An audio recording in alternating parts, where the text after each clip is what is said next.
Welcome. I'm Lee Cowan, and this is Here Comes the Sun, a closer look at some of the people, places, and things we bring you every weekend on Sunday morning.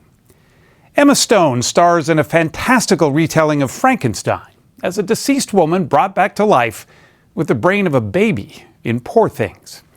She found portraying her character, Bella, who goes through a rapid evolution from child to adult, to be quite the challenge. And she told our Tracy Smith that how her lifelong struggle with anxiety actually makes her a better actor. Now, have you figured out how to kind of channel it for good? Is that possible? If it is, please tell me. Is there a way to channel anxiety for good? Oh my God, are you kidding me? Anxiety is like, I feel so lucky to be anxious. Yeah. Why? Because I think it can be sort of like a superpower sometimes. Later in the show, Emma Stone and Poor Things director Yorgos Lanthimos talk about rehearsing for the film. Let's talk about the rehearsal process first, because the rehearsal process is not your standard. You get a script, you go over the script. What's your rehearsal process like? Really exercises and games and theater exercises and games. And I think what we're trying to do is get everybody comfortable with each other, have the actors get to know each other, be able to have fun, try things and make fun of each other without feeling too self-conscious. Then Conor Knighton takes us to central Ohio, where monumental earth mounds, believed to have been built by indigenous people some 2,000 years ago, have been recognized as the newest UNESCO World Heritage Site here in the U.S. They've been neglected, and I think now that they're World Heritage Sites, I think we can start overcoming that stigma of just being piles of dirt. That's a dismissive criticism Lepper has heard before. The response that I use is the Newark earthworks are piles of dirt in the same way that the Parthenon is a pile of rocks. The earthworks near Newark, Ohio, are the largest group of earthen enclosures in the world. There's a great circle and an octagon, which could easily hold 4 Roman colosseums. That's all coming up right here on Here Comes the Sun.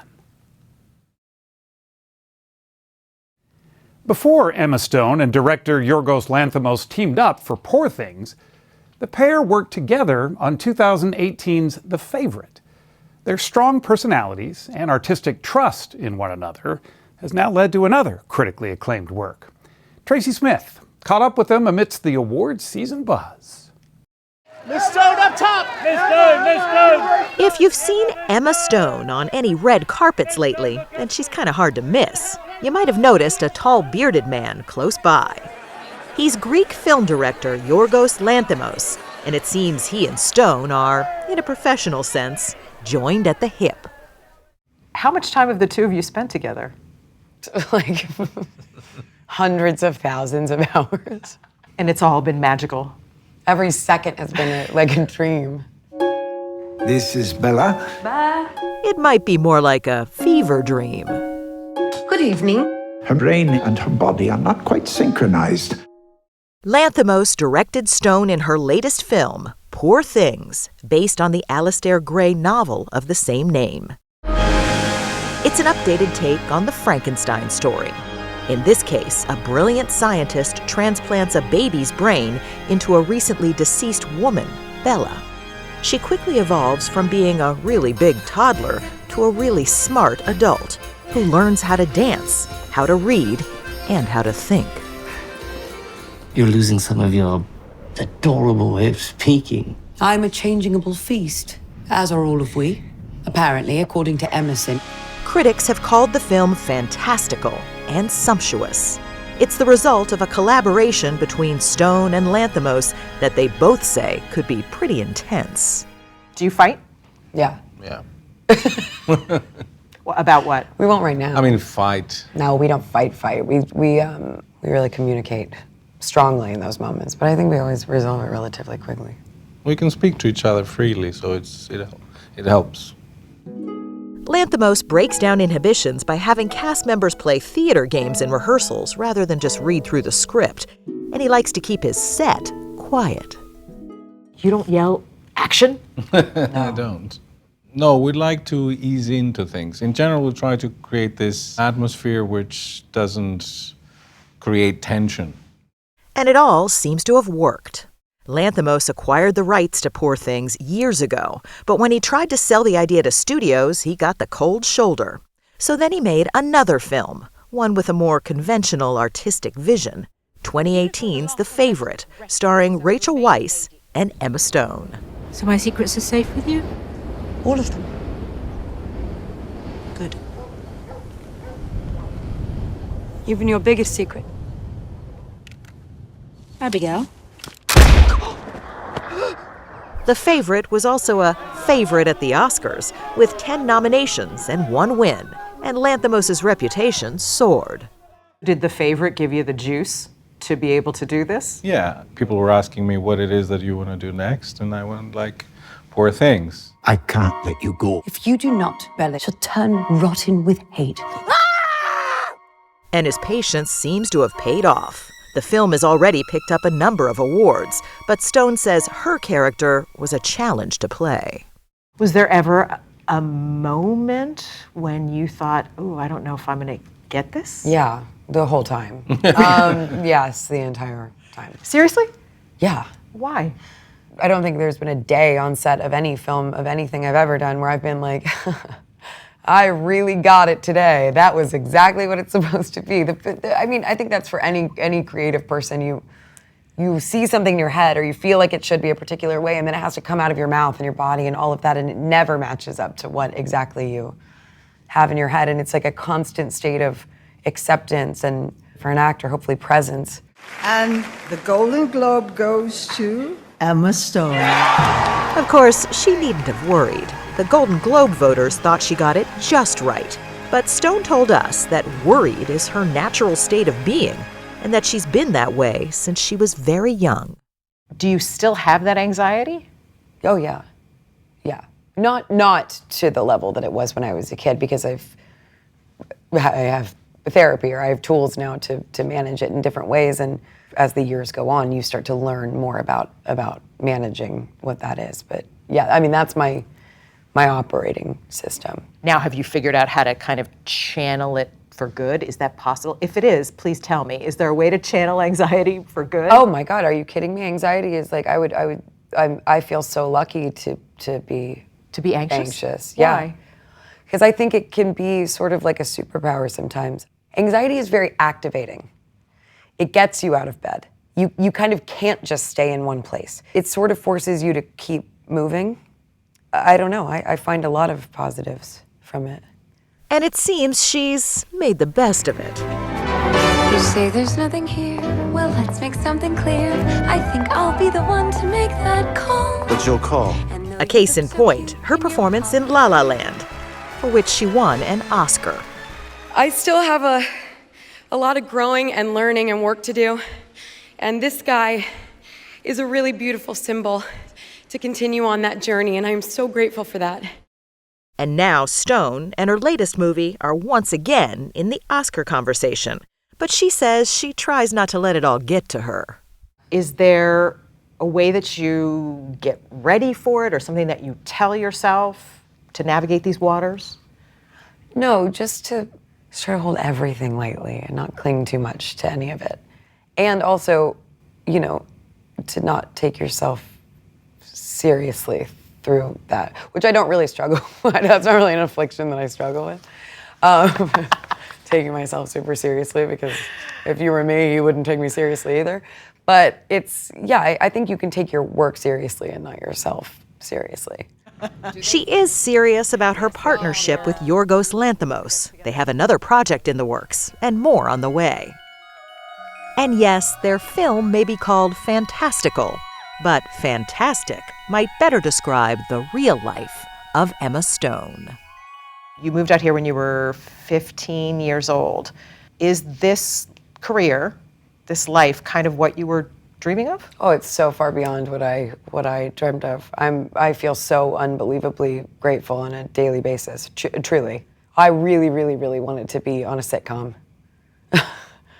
And I can't believe that I get to work with people that I admire and adore and trust, and have been able to play roles that are just so far beyond what I ever imagined, and it's nuts.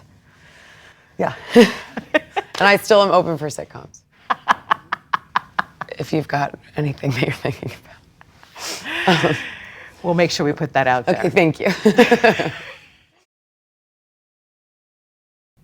Up next, an exclusive excerpt from Tracy Smith's chat with Emma Stone and Yorgos Lanthimos. Something you can only see right here on Here Comes the Sun.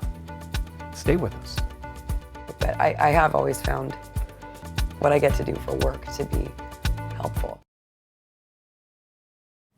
As promised, here's more from Tracy Smith, Emma Stone, and Yorgos Lanthimos.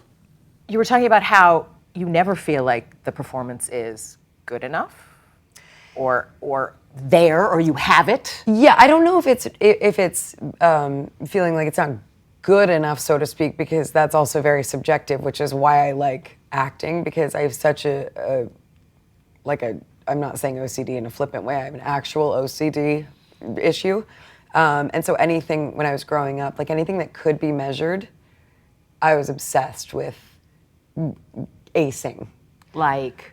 Tests, report cards, like anything that you can, like for instance, I played flute. You know, in band class, you have to choose an instrument, and I was terrible at flute. I can't play flute, but I was first chair because I tried to do it all exactly correctly. Yeah, it's a combination of like an anxiety and an OCD. You know, it was extremely debilitating when I was a kid. I mean, really debilitating. Like constant panic attacks. I mean, panic attacks are not something that you can go like, just look at the bright side. You're having a panic attack and it feels like the entire house is on fire and like you're about to die. You know, you can't really do that in those moments. So it depends on the level or the time period I'm going through. But I have always found what I get to do for work to be helpful. Let's talk about the rehearsal process first, because the rehearsal process is not your standard. You get a script, you go over the script. What's your rehearsal process like? Why don't you explain it? Well, it's really exercises and games and theater exercises and games.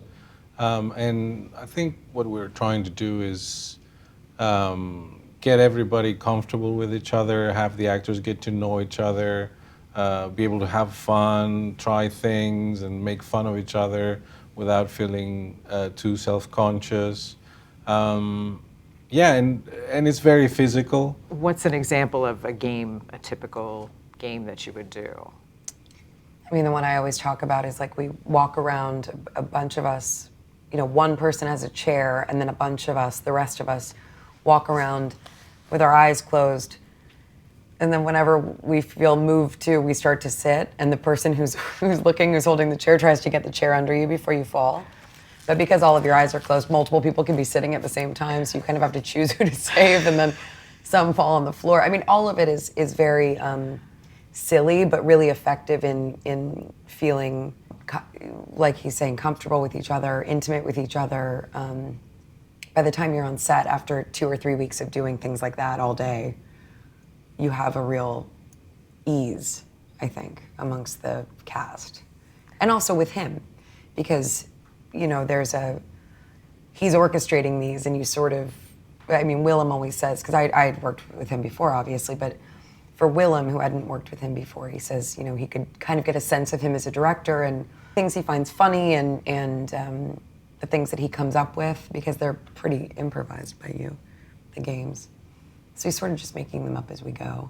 It's interesting because it's fun, the rehearsal process, and you want it to be fun, but then you, Yorgos, once you get to shooting, kind of stop having fun? I stop having fun, yeah. What happens? It's just very stressful for me, shooting. I mean, it is a stressful thing in general, because you have a certain amount of time each day, and you have to get things done, and, you know, what you make that day, it stays like that forever, and you rarely have the chance to go back and redo something. So that's, you know, nerve-wracking for me. So every hour of the day is just a very intense experience for me. So I think I do. So you're miserable through that process, and then you come out of it again? Yeah, and in between I have these glimpses of joy, enjoying, you know, the actors and what's happening in front of the camera. But you have fun. I have fun the whole time. Yeah. You do? Yeah, I have to. I Why? can't function otherwise. I don't know. I think it closes me up to be, to lean into heaviness or that level of intensity while I'm working. Because you have to be able to be kind of like agile and go from emotional state to emotional state as an actor all throughout the day. So staying in a more kind of lighthearted, silly headspace is, I find, much more beneficial than, like carrying the weight of things. So he gets to do that, and I get to be just a dork all day, which is great. I get to be a dork all day. That's not a bad job. Yeah. We need both. Great We job. need balance. Up next, these mounds are more than meets the eye. Welcome back. No one's quite sure who built a network of geometric shapes and walls made of earth all across central Ohio, or why they were built some 2,000 years ago.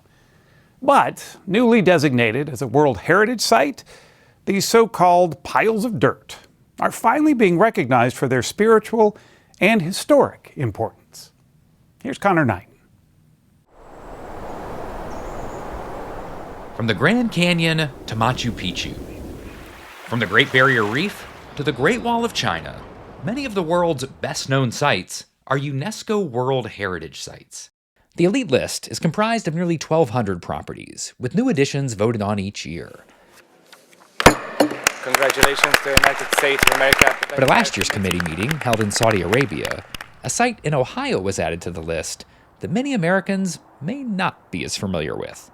The Hopewell Ceremonial Earthworks are a series of 8 gigantic earthworks built by what we call the ancient indigenous Hopewell culture between about AD 1 and 400. So this is all happening long before bulldozers. How are they actually moving the earth?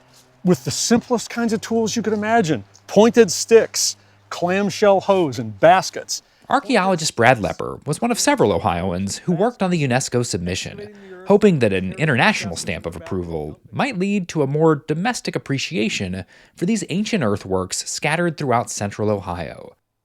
I grew up just a few hours away in West Virginia. I'd never heard of these. Does that surprise you? No, I know people who've grown up in different parts of Ohio, Columbus, that have never heard of these and have never been to them. They've been neglected.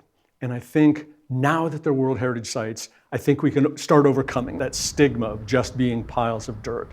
That's a dismissive criticism Lepper has heard before. The response that I use is the Newark earthworks are piles of dirt in the same way that the Parthenon is a pile of rocks. The earthworks near Newark, Ohio, are the largest group of earthen enclosures in the world. There's a great circle and an octagon which could easily hold 4 Roman colosseums. They're believed to have been utilized by groups who traveled here from several regions. Why Ohio? Well, we don't know. It's like having Mecca and Jerusalem, but not having the Quran and the Bible to fill in those details. Wichita, give me raw, John Lau is the director of the Newark Earthworks Center and is a citizen of the Pekagan Band of Potawatomi Indians. I see this as a large powwow ground. That's what it looks like to me. Scholars believe there was also a likely spiritual connection. I think, frankly, that's probably the most persuasive way that you're going to get a whole bunch of people to work on a project like this, is to talk about the spiritual power of doing this. A shared sense of belief. Exactly. Certain points in the octagon line up precisely with an 18.6-year lunar cycle known as a lunar standstill, in which the moon appears to pause in one place before heading in the opposite direction. It demonstrates an impressive knowledge of astronomy and architecture. During the 19th century, there were huge debates about whether Indians could have even built these places, that we weren't sophisticated enough, smart enough, hardworking enough to do these things. And so there became all sorts of theories, aliens, Phoenicians, lost tribe of Israel. People were so in disbelief that it could have been Native Americans that aliens were the next option? Right. For the past century, the Octagon Earthworks site has been leased by the Mound Builders Country Club.